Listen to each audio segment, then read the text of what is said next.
প্রশ্ন কি হবে, এই জন্য পড়ি বেশিরভাগ মানুষ। বাংলাদেশের বেশিরভাগ মানুষ কোরআনের অর্থ জানে না।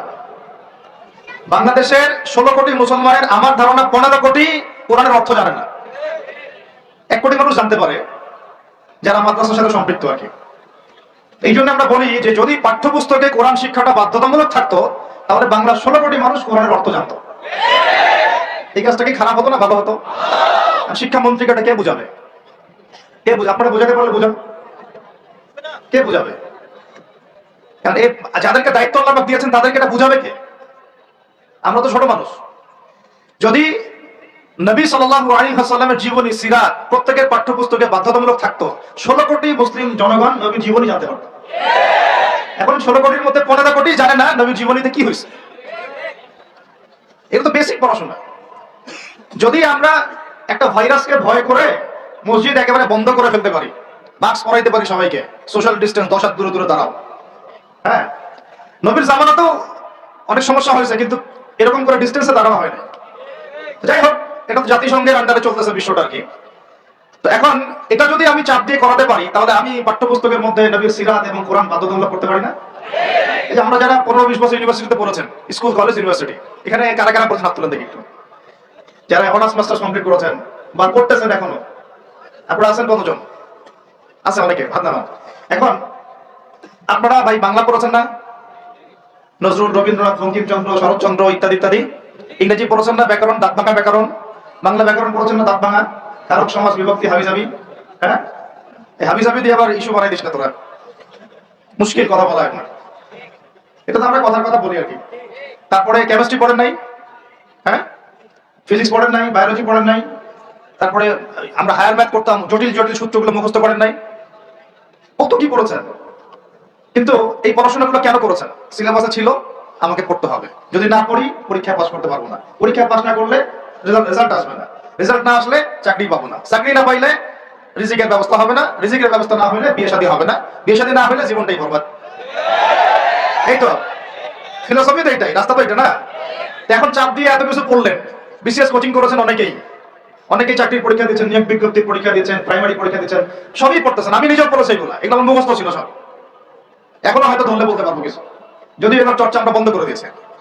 কথা হচ্ছে একটা রিজিকের সোর্সের জন্য আমি যে 15 বছর এই পড়াশোনাগুলো করলাম, যদি আমার সিলেবাসের মধ্যে কোরআন থাকতো, হাদিস থাকতো, নবী সিরাত থাকতো, তারপরে ধরেন সাহাবীদের জীবনী থাকতো, ইসলামের ইতিহাস থাকতো, বেসিক ফিকহ আকীদা থাকতো, আমি কি বাধ্য ছিলাম না এগুলো করে পরীক্ষা দেওয়ার জন্য? তখন আমাদের এই জেনারেশনের ইসলামিক শিক্ষায় উন্নতি হইতো না? সবকিছু দাওয়াত দিয়ে হয় না, অনেক কিছু উপরের লেভেল থেকে চালু করতে হয়, তাহলে জনগণ সেটা মেনে নিতে বাধ্য থাকে। এই রমজান মাসে দেখবেন বাজারে অনেক সিন্ডিকেট হবে, আপনি এগুলো মিষ্টি মিষ্টি কথা বলে এগুলো বন্ধ করতে পারবেন না। যখন এরকম দুর্নীতিগুলো হবে বাজারে, মার্কেটে, ধরবেন, মোবাইল কোর্ট বসাবেন, 6 মাসের জন্য ঢুকাবেন, পারলে একটা করে আঙুল দিবেন কেটে, তারপর দেখবেন সব সিধা হয়ে গেছে। সবকিছু দাওয়াত দিয়ে আর ওয়াজ করা হয় না, একটা সিস্টেম থাকে। আমি বলি কি, একটা বিষয় বুঝেন, একটা বিষয় হচ্ছে প্রাকৃতিক ভাবে উৎপন্ন হচ্ছে কিছু জিনিস, আর আপনি একটা ফ্যাক্টরি দিয়েছেন, ফ্যাক্টরি থেকে উৎপাদন বাড়বে না কমবে? আপনি হাতে উৎপাদন করতেছেন একটা জিনিস, মনে করেন কাপড়ে পাঞ্জাবি জুব্বা, আর জুব্বা একটা ফ্যাক্টরি দিয়েছেন, উৎপাদন কোথায় বেশি হবে? রাষ্ট্র হচ্ছে সেই ফ্যাক্টরি যেটা সব দিক থেকে উৎপাদন বাড়াতে পারে। আমরা দাওয়াত দিচ্ছি এখন ইন্ডিভিজুয়ালি, ব্যক্তিগতভাবে একে একে মানুষ চেঞ্জ করার দাওয়াত দিচ্ছি আমরা। বুঝতে পারতেছি পার্থক্যটা? যে আয়াত থেকে এদিকে চলে আসছি, তাবারাকাল্লাযী বিয়াদিহিল মুলক, তাবারাকাল্লাযী বরকতময় সেই সত্তা, ওয়া হুয়া আলা কুল্লি শাইইন কদির, এবং আল্লাহ পাক সমস্ত বিষয়ের উপরে কি কর্তৃত্বশীল, ক্ষমতাবান। এখন এই আয়াতটা মহাবিশ্বের সব গ্রহে প্রযোজ্য হচ্ছে, বাংলাদেশে আর বিশ্বে প্রযোজ্য হচ্ছে না। বুঝাচ্ছি কিভাবে? বলবেন এটা আমার কেমন হবে, শুনে বুঝাচ্ছি। মহাবিশ্বে 7 আসমান আছে না? এটা তো জানেন 7টা আসমান আছে। তারপরে প্রত্যেক আসমানে অসংখ্য গ্রহ নক্ষত্র আছে, গ্যালাক্সি আছে, ছায়াপথ আছে, তারপরে একটা গ্যালাক্সির মধ্যে অনেকগুলো সৌরজগৎ আছে। ওই একটা গ্যালাক্সির অসংখ্য সৌরজগতের কোনো একটা সৌরজগতের বাসিন্দা হচ্ছে আমরা। ওই সৌরজগতের মধ্যে এই যে আমাদের 10টা-12টা গ্রহ আছে, সেই গ্রহের কোন একটা গ্রহের কোন একটা দেশের কোন একটা কি জেলার কোন একটা শহরের কোন একটা মাঠে বসে আপনি এখন এই বয়ান শুনতেছেন। কথা বুঝতে পারতেছেন?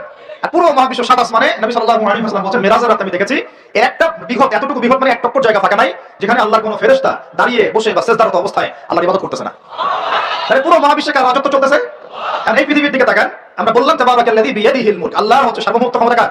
আল্লাহ। কিন্তু এখন জমিনের দিকে আপনি তাকান, এই বিশ্বের সার্বভৌমত্ব চলতেছে জাতিসংঘের। কার? এই বিশ্বের রাজনৈতিক মোড়ল জাতিসংঘ।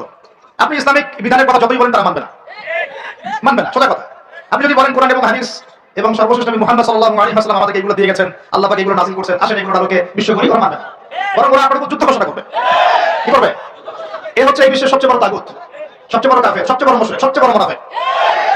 ও যদি বলে যে কোরআন বাদ দিতে হবে, আমার মাথায় যে বুঝ আছে ওই বুঝ অনুযায়ী চলবো, তাহলে সারা বিশ্ব বলবে হ্যাঁ এটাই ঠিক, নাউজুবিল্লাহ। অর্থনৈতিক মরছে, সে যদি বলে আল্লাহ পাক কোরআনে সুদ হারাম করছেন তো কি হয়েছে, আমাদের ব্যাংকিং সিস্টেম চলবে সুদের উপর, সারা বিশ্ব বলবে এই যে সামি'না ওয়া আতা'না, ইয়েস স্যার, শুনলাম মানলাম। বুঝেন না? ও সারা বিশ্বকে যদি বলে ওদের ব্যাংকিং সিস্টেম, প্রত্যেকটা ব্যাংকিং সিস্টেম চলবে সুদ ভিত্তিক, আল্লাহ কোরআনে হারাম করুক আর হালাল করুক দেখার দরকারই নেই আমাদের, নাউজুবিল্লাহ। মানলে ইচ্ছা হলে মারেন, না ইচ্ছা হলে আমরা বোম্বাই উড়াই দিব, ইচ্ছা হলে মারেন, না হলে কি একেবারে দিব, শেষ করার জন্য অনেক অস্ত্র আছে ওদের। যারা পলিটিক্যাল অ্যাফেয়ার্স ঘাটাঘাটি করে তারা জানে এদের 72টার মতো অস্ত্র আছে। ইকোনমিক স্যাংশন একটা অস্ত্র, চাপ প্রয়োগ করা একটা অস্ত্র, বিল পাস করা একটা অস্ত্র, নেগোশিয়েট করা একটা অস্ত্র, অন্যকে দিয়ে চাপ দেওয়া একটা অস্ত্র। এগুলো অস্ত্র করতে করতে সর্বশেষ অস্ত্র হচ্ছে একেবারে ওই আফগানিস্তান বানায় ছেড়ে দিবে, একবার ইরাক বানায় ছেড়ে দিবে, একবার সিরিয়া বানায় ছেড়ে দিবে, একবার ইয়েমেন বানায় ছেড়ে দিবে। ওটা সবচেয়ে বড় অস্ত্র। এই জন্য আন্ডারে যারা আছে এরা সবাই সেলুট মারে, ঠিক আছে আপনি যা বলবেন তাই। তো এই কারণে সারা বিশ্ব অর্থনৈতিক ক্ষেত্রে ও হচ্ছে এখন সুদ ভিত্তিক অর্থনৈতিক সিস্টেমের মোড়ল। যে সুদ সম্পর্কে আল্লাহ পাক কোরআনে বলেছেন যদি সুদ না ছাড়ো তাহলে আল্লাহ এবং তার রাসূলের সাথে যুদ্ধের ঘোষণা শুনে না। কথা বুঝে যাচ্ছে না ভাই? আলোচনা এমনি নরমালি যদি কেউ জেনা করে সূরা নূর অনুযায়ী আল্লাহ রাব্বুল আলামিন বলছেন যে সূরা নূরের 2 এবং 3 নম্বর আয়াতে 100টা বেত্রাঘাত করবা জনসম্মুখে। কয়টা বেত্রাঘাত? বাংলাদেশের বহু ছেলে মেয়ে এখন 100 বেত্রাঘাত পাওয়ার শাস্তি মাথায় নিয়ে ঘুরতেছো তোমরা, নাউজুবিল্লাহ। কথা কি বুঝতে পারতেছেন আপনারা? আমার সাউন্ডের কি সমস্যা? 1 মিনিটের মধ্যে ঠিক করেন, 1 মিনিটের মধ্যে, 1 মিনিটের মধ্যে সাউন্ড ঠিক করেন। আর ওই সাউন্ডের সামনে থেকে আপনারা সরেন, মাইকের সামনে থেকে সরেন। তো যেটা বলছিলাম ভাই, কোরআনে কি বলা হচ্ছে সূরা নূরে কয়টা বেত্রাঘাত? কিসের, কোন পাপের জন্য? কোন পাপ? যার শুরুটা হয় ওই টেক্সটের মাধ্যমে, তারপরে দেখা সাক্ষাৎ, তারপরে এটা, তারপরে এটা। ঢাকা শহরে এর পরিসংখ্যান বেশি না কম? কত বেশি? কতগুলো ছেলে পাওয়া যাবে যারা এই পাপে লিপ্ত হয় নাই? কতগুলো মেয়ে পাওয়া যাবে যারা এই পাপে লিপ্ত হয় নাই?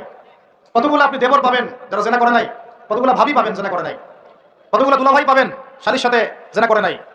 কতগুলো ছেলে পাবেন বিবাহিত ছেলে যারা বাইরে পরকীয়া করে নাই?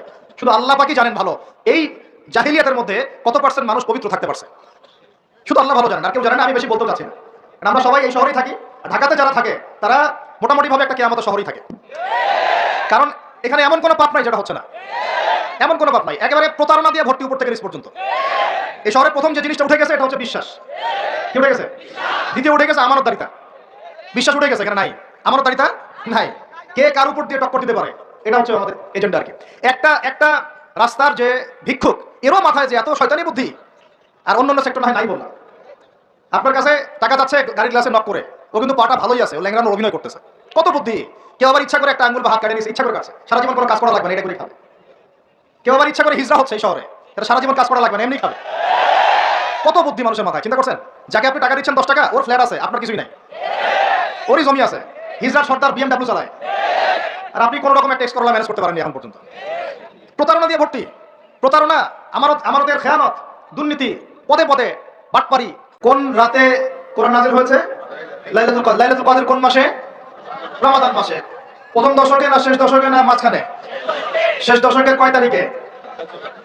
বেজর রাতে। এটা ভালো উত্তর। কোন রাতে? বেজর। হয় 21, না হলে 23, না হলে 27, না হলে 25, না হলে 29, কোন একটা তো হবে ইনশাআল্লাহ। আল্লাহ পাক আমাদেরকে বেশি বেশি লাইলাতুল কদর পড়তে তৌফিক দান করেন, এবং আমাদের যৌবনে আল্লাহ পাক বেশি বেশি রমাদান দান করেন। আর যৌবনে আমাদের শক্তি বেশি থাকে, তাই না? বার্ধক্যে গেলে তো অনেক সময় চাইলেও অনেকে রাখতে পারেন না। তো যৌবনটা আল্লাহ পাক যেন আমাদের বরকতময় করেন, এবং যৌবনে বেশি বেশি আল্লাহ পাক রমাদান এবং লাইলাতুল কদর নসিব করেন, আমিন। তো এখন লাইলাতুল কদর যেহেতু রমাদানে, তাহলে কোরআন নাযিল হয়েছে কোন মাসে? রমজান মাসে। তো রমাদান মাস তাকওয়া অবলম্বন করতে বলা হচ্ছে, তাহলে কোন কিতাব দিয়ে তাকওয়া অবলম্বন করব? ব্যাস হয়ে গেল। এখন রমাদান মাসে কোরআনের 6টা হক আদায় করলে তাকওয়া অর্জন হবে। কয়টা হক? মুখস্থ করেন আমার সাথে। 1 নাম্বার, 100% মুসলমানকে কোরআন তেলাওয়াত করতে হবে। রাজি আছেন কি না? তেলাওয়াত না পারলে শিখতে হবে। তেলাওয়াত না পারলে এটা নিজের উপর ফরজ মনে করে শিখতে হবে, নফল মনে করে শিখবেন না, ফরজ মনে করে শিখবেন। 2 নাম্বার, কোরআনের অর্থ জানতে হবে। কি করতে হবে? 3 নাম্বার, কোরআনের সমস্ত আদেশ মানতে হবে। কি করতে হবে? 4 নাম্বার, এর সমস্ত নিষেধ ছাড়তে হবে। কি করতে হবে? 5 নাম্বার, এর দাওয়াত মানুষের ঘরে ঘরে পৌঁছাতে হবে। ঠিক আছে? আর 6 নাম্বার, এই কিতাবের যে বিধানগুলো সেগুলো আমরা পর্যায়ক্রমে ব্যক্তি, পরিবার, সমাজ, রাষ্ট্র, বিশ্বে বাস্তবায়ন করবো। 6টা হক কি কি বলেন আমার সাথে? আবার বলেন। 1 নাম্বার, বিশুদ্ধ তিলাওয়াত। 2 নাম্বার, অর্থ অনুধাবন। 3 নাম্বার, বলেন, আদেশ। আদেশ আছে না কোরআনে অনেক? আদেশ মানা 4 নাম্বার, নিষেধ ছাড়া 5 নাম্বার, এর দাওয়াত মানুষের কাছে। এই দায়িত্ব কি আমার একার না আপনার একার না সবার? আর 6 নাম্বার হচ্ছে এর বিধানগুলো পর্যায়ক্রমে বাস্তবায়ন করা। এই 6টা হক আদায় করার সর্বোত্তম মাস কোনটা? তাহলে কি অর্জন করতে পারবো? তাকওয়া ইনশাআল্লাহ। আল্লাহ শ্রেণীর মানুষের দোয়া ফেরত দেওয়া হয় না, জানেন তো হাদিসটা? এক শ্রেণী হচ্ছে রোজাদার, আরেক শ্রেণী হচ্ছে মুসাফির, আরেক শ্রেণী ওই যে মাজলুমের দোয়া এটা বিফলে যায় না। আরো এক শ্রেণী আছেন অন্য হাদিসে, পিতা মাতার দোয়া সন্তানদের জন্য, এটা আল্লাহ পাক ফেরত দেন না। আমরা যারা পিতা মাতা হয়েছি সন্তানদের জন্য বেশি বেশি দোয়া করবেন, আল্লাহ পাক তৌফিক দান করেন। তো এই 3টা কাজের বাইরে আমি আরো 7টা কাজ বলে দিচ্ছি, রমজান মাসে করবেন, ঠিক আছে ইনশাআল্লাহ? আপনি কি মনে আছে আপনাদের? আমি তো ভুলে যাচ্ছি। আমার সাথে বলেন তো, 1 নাম্বার কি বলছিলাম?